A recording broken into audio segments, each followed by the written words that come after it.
എന്തുകൊണ്ടൊരു പുതിയ രാഷ്ട്രീയ പ്രസ്ഥാനം? ഒരുപാട് കാലം കമ്മ്യൂണിസ്റ്റ് മാർക്സിസ്റ്റ് പാർട്ടിയുടെ കൊടി പിടിച്ചവരാണ് SDP-യുടെ ഈ പരിപാടിയിൽ പങ്കെടുത്തിരിക്കുന്ന എൻ്റെ മുന്നിലിരിക്കുന്ന ആളുകൾ. ഒരുപാട് കാലം ഇന്റർനാഷണൽ കോൺഗ്രസിന്റെ കൊടി പിടിച്ച് ഇന്ദിരാഗാന്ധിക്കും രാജീവ് ഗാന്ധിക്കും ഇപ്പോൾ രാഹുൽ ഗാന്ധിക്കും സിന്ദാബാദ് വിളിച്ച് ശീലിച്ചവരാണ്. പലപ്പോഴും ഇന്ത്യൻ യൂണിയൻ മുസ്ലിം ലീഗിന്റെയും ഭാരതീയ ജനതാ പാർട്ടിയുടെയും ഉൾപ്പെടെ ഒരുപാട് രാഷ്ട്രീയ പ്രസ്ഥാനങ്ങളുടെ കൊടി പിടിച്ചവരാണ് ഇവിടെയുള്ളവർ. അഥവാ ഇവിടെ ഇരിക്കുന്ന ദളിതുകൾ ഉൾപ്പെടെയുള്ള മതന്യൂനപക്ഷ ദളിതാദിവാസി മഹാഭൂരിപക്ഷം വരുന്ന ജനത. ലാഹഗോപാൽ ഇവിടെ പറഞ്ഞു, ഈ രാജ്യത്തിന്റെ മഹാഭൂരിപക്ഷം വരുന്ന ദളിതുകൾ ഒരു വിമോചനത്തിന്റെ പ്രസ്ഥാനമായി കമ്മ്യൂണിസ്റ്റ് മാർക്സിസ്റ്റ് പാർട്ടി ധരിച്ചിരുന്നുവെങ്കിൽ അതേ കമ്മ്യൂണിസ്റ്റ് മാർക്സിസ്റ്റ് പാർട്ടി ദളിത് മതന്യൂനപക്ഷങ്ങളുടെ അന്ധകനായി രംഗത്ത് വന്ന ഒരു സാഹചര്യമാണ് നമുക്ക് ബോധ്യം വരുന്നത്. ഞങ്ങളുടെ ഈ ജാഥ കടന്നു വരുമ്പോൾ അങ്ങ് വയനാട് ആപ്പാടെന്ന് പറയുന്ന ആദിവാസി സമരഭൂമിയിൽ ഞങ്ങൾ ചെല്ലുമ്പോൾ പ്രിയപ്പെട്ട കാളി എന്ന് പറയുന്ന 8 മക്കളുടെ അമ്മയായ ആദിവാസി അമ്മ ഞങ്ങളോട് ചോദിക്കുന്നു, പതിറ്റാണ്ടുകളായി ഞങ്ങൾ താമസിച്ചു പോരുന്ന വനഭൂമിയിൽ നിന്ന് ഞങ്ങളെ കുടിയിറക്കി കിടന്നുറങ്ങാൻ 8 മക്കളെയുമായി കിടന്നുറങ്ങാൻ ഒരു തുണ്ട് ഭൂമിക്ക് വേണ്ടി ഞങ്ങൾ സമരം നടത്തുമ്പോൾ മാർക്സിസ്റ്റ് പാർട്ടിയുടെ പോലീസ് ഗുണ്ടകൾ വന്നുകൊണ്ട്, വനപാലകരെന്ന ഗുണ്ടകൾ വന്നുകൊണ്ട് ഞങ്ങളെ ഇതിൽ നിന്നും മാറ്റിയിറക്കുമ്പോൾ ഞങ്ങളോടൊപ്പം മാർക്സിസ്റ്റ് പാർട്ടിയുടെ ചെങ്കൊടിയില്ല, കോൺഗ്രസിന്റെ ത്രിവർണ പതാകയില്ല. ഞങ്ങൾ പ്രതീക്ഷയർപ്പിക്കുന്നത് നിങ്ങളെപ്പോലെയുള്ളവരിലാണ്, അഥവാ social democratic party of India പോലുള്ള പ്രസ്ഥാനങ്ങളിലാണ് എന്ന് പറയുമ്പോൾ ഇവിടെയാണ് നാം ഈ പ്രസ്ഥാനങ്ങളെ വിലയിരുത്തേണ്ടത്. നമുക്കറിയാം, നാം നിൽക്കുന്നത് തിരുവനന്തപുരം ജില്ലയിലാണ്. ഇവിടെ നിന്ന് 3 കിലോമീറ്റർ അപ്പുറമാണ് ഭീമാപള്ളി എന്ന് പറയുന്ന പ്രദേശം.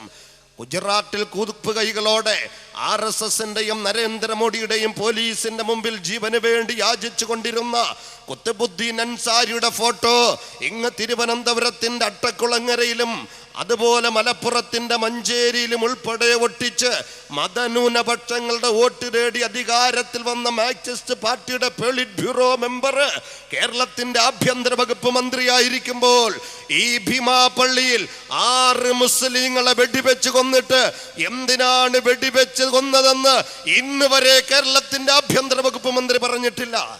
ഒരു കാലത്തങ്ങ് ബീഹാറിന്റെയും UP-യുടെയും അർദ്ധസൈനിക വിഭാഗം ഒരുപാട് മുസ്ലിങ്ങളെ കൊന്നൊടുക്കി നാം കേട്ടിട്ടുണ്ട്.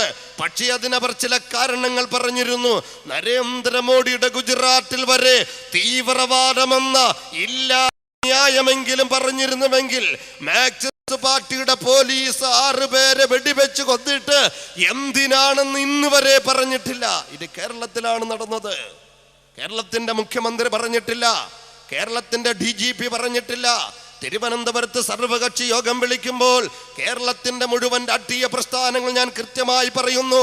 ഇന്റർനാഷണൽ കോൺഗ്രസിന്റെ ജില്ലാ അധ്യക്ഷനും മുൻ MP-യുമായ VS ശിവകുമാർ ഉൾപ്പെടെയുള്ളവർ ഗവൺമെന്റിന്റെ തുടർ നടപടികൾ പ്രശംസനീയമാണ് എന്ന് പറഞ്ഞ് ഗവൺമെന്റിന്റെ നരഹത്യയെ സപ്പോർട്ട് ചെയ്തപ്പോൾ ആർജവത്തോടെ പ്രതികരിക്കാൻ അവസരം ഉപയോഗപ്പെടുത്തി എന്തിനാണ് സാർ ആ നിരപരാധികളെ വെടിവെച്ച് കൊന്നതെന്ന് ചോദിച്ചവർ ഈ വേദിയിലിരിക്കുന്നവരാണ് എന്ന് ഞാൻ നിങ്ങളെ ഓർമ്മപ്പെടുത്തുക. ഒരു പുതിയ പാർട്ടിയാണ് ഈ പുതിയ പാർട്ടി. കഴിഞ്ഞ 63 വർഷത്തെ പൊളിച്ചെഴുതാൻ വേണ്ടി ജനിച്ചിട്ടുള്ള പാർട്ടിയാണ്. കഴിഞ്ഞ 63 വർഷക്കാലത്തെ അടിമത്തത്തെ നിരാകരിക്കുന്ന പാർട്ടിയാണ്. ദളിതുകൾ ഇന്നും വിവേചനത്തിന് വിധേയമായി കൊണ്ടിരിക്കുന്നു.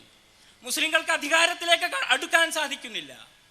തമിഴ്നാട്ടിലെ ഉത്തപ്പപുരം എന്ന സ്ഥലത്ത് ഒരു സവർണന്മാരൊരു മതിൽ കെട്ടിയിരിക്കുന്നു, ഒരു അവർണ മതിൽ എന്ന് വെച്ചാൽ അവർണരെ കാണാൻ പറ്റാത്ത വിധത്തിൽ ഒരു മതിൽ കെട്ടിയിരിക്കുന്നു. ഞങ്ങൾക്ക് അവരെ കാണാൻ പറ്റില്ല. ഐത്തത്തിന്റെ മതിൽ വന്നിരിക്കുന്നു. നിങ്ങൾക്കറിയാമോ, ഗുജറാത്തിൽ 1589 ഗ്രാമങ്ങളിൽ ചില സന്നദ്ധ സംഘടനകൾ നടത്തിയിട്ടുള്ള പഠനത്തിൽ ചില കാര്യങ്ങൾ വ്യക്തമാക്കുകയുണ്ടായി. എന്താണത്? ഈ പലയിടങ്ങളിലും പഞ്ചായത്ത് പ്രസിഡന്റുമാർ ദളിതുകളായിരിക്കും, മെമ്പർമാർ സവർണരായിരിക്കും, ബ്രാഹ്മണന്മാരായിരിക്കും. ഈ ബ്രാഹ്മണന്മാരുടെ അടുത്ത് ദളിത് സഹോദരന് ഇരിക്കാൻ പറ്റില്ല. അതുകൊണ്ട് സവർണർ കസാരകളിലും ദളിതനായ പഞ്ചായത്ത് പ്രസിഡന്റ് നിലത്തും ഇരിക്കുന്ന, തറയിലും ഇരിക്കുന്ന സാഹചര്യം ഇന്ത്യ രാജ്യത്ത് മോഡിയുടെ നാട്ടിൽ നടന്നുകൊണ്ടിരിക്കുന്നു. ശ്രീകൃഷ്ണ കമ്മീഷൻ 1992 നിയമിതമായ ശ്രീകൃഷ്ണ കമ്മീഷൻ ബോംബെയിൽ നടന്ന കലാപത്തിന് ഉത്തരവാദിത്വം ശിവസേനയുടെ താക്കറേക്കും അതുപോലുള്ള ആളുകളുടെ മേലും ചുമത്തി. കൊല്ലം എത്ര കഴിഞ്ഞു? ഇത്രയും കാലമായിട്ട് 18 വർഷത്തിനിടയിൽ ഒരര ദിവസമെങ്കിലും നമ്മുടെ ശിവസേനയുടെ നേതാവ് ബാൽ താക്കറെ അര ദിവസമെങ്കിലും ജയിലിൽ കഴിഞ്ഞോ? എന്തുകൊണ്ട് സാധിക്കുന്നില്ല? ആരാണ് ഇതിന് ഉത്തരവാദി? BJP ഭരിച്ചിരുന്നു അവിടെ. എന്നാൽ ഇപ്പോൾ ഭരിക്കുന്നത് ആരാണ്? കഴിഞ്ഞ 5 വർഷം ഭരിച്ചതാരാണ്? ഇപ്പോൾ ഭരിക്കുന്നതാണ്. എന്താ കോൺഗ്രസിന് മുട്ടുവിറക്കുന്നത്? ഇതാണ് നമ്മൾ ചോദിക്കുന്നത്. എന്താണ് മുസ്ലിങ്ങളുടെ പ്രശ്നം വരുമ്പോൾ, നീതിയുടെ പ്രശ്നം വരുമ്പോൾ, മറ്റുള്ളവരുടെ മറ്റ് സവർണ വിഭാഗങ്ങളുടെ പ്രശ്നം വരുമ്പോൾ എന്താണ് ഈ ഇരട്ടത്താപ്പ്? എന്തുകൊണ്ടാണ് മുട്ടിവിറക്കുന്നത്? ഇതാണ്, ഈ ചോദ്യത്തിനാണ് നമുക്ക് ഉത്തരം കിട്ടേണ്ടത്. അതിൻ്റെ ഉത്തരമാണ് social democratic party of India. നിങ്ങൾക്കറിയാം, നിങ്ങൾ പറയുന്നു ലിബർഹാൻ കമ്മീഷൻ ബാബരി മസ്ജിദ് സംബന്ധമായി പറയുന്നു. ബാബരി മസ്ജിദ് തകർത്തിട്ട് എത്ര വർഷമായി? ഏതെങ്കിലും ഒരാൾ ആ കാര്യത്തിൽ ഇതേവരെ ഒരു വിചാരണ നേരിടുകയുണ്ടായിട്ടുണ്ടോ? പക്ഷേ നിങ്ങൾ നോക്കൂ, അക്ഷർധാം ക്ഷേത്രം ഏതാനും ചില ആളുകൾ അതിന് ബോംബ് വെക്കുകയുണ്ടായി, തകർക്കുകയുണ്ടായി. നമ്മൾ അതിനെ ന്യായീകരിക്കാൻ പോകുന്നില്ല. നമ്മളിവിടെ പേടിച്ചിട്ടൊന്നുമല്ല ന്യായീകരിക്കുന്നില്ല എന്ന് പറയുന്നത്. നമുക്ക് ന്യായീകരിക്കാൻ കഴിയാത്തത് കൊണ്ട് തന്നെയാണ്. അല്ലാതെ ഈ RSSകാരെ അതുപോലെ മറ്റുള്ളവരെ പേടിച്ചിട്ടൊന്നുമല്ല. ഇത് നിങ്ങൾ മനസ്സിലാക്കണം. അത് ഒരു ക്ഷേത്രം തകർക്കുന്നത്, ഒരു പള്ളി തകർക്കുന്നത്, ഒരു ചർച്ച് തകർക്കുന്നത് ഒരു മാന്യമായ സംഗതിയല്ല നമ്മളെ സംബന്ധിച്ചിടത്തോളം. അതുകൊണ്ടാണ് നമ്മൾ അതിനെ. പക്ഷേ ഒരു കാര്യം നിങ്ങൾ മനസ്സിലാക്കണം, അക്ഷർധാം ക്ഷേത്രം തകർച്ച് 1 വർഷത്തിനുള്ളിൽ വിധി വന്നു. 5 പേരെ തൂക്കിലേറ്റാൻ വിധിച്ചു. ബാക്കി കുറേ ആളുകൾക്ക് ജീവപര്യന്തം വിളിച്ചു. അങ്ങനെ ഭയങ്കരമായ വിധി വന്നു. എത്ര സ്പീഡിലാണ് കാര്യങ്ങൾ നീങ്ങിക്കൊണ്ടിരിക്കുന്നത്! എന്തുകൊണ്ടാണ് അവിടെ സ്പീഡ്? എന്തുകൊണ്ടാണ് ഇവിടെ സ്പീഡില്ലാത്തത്?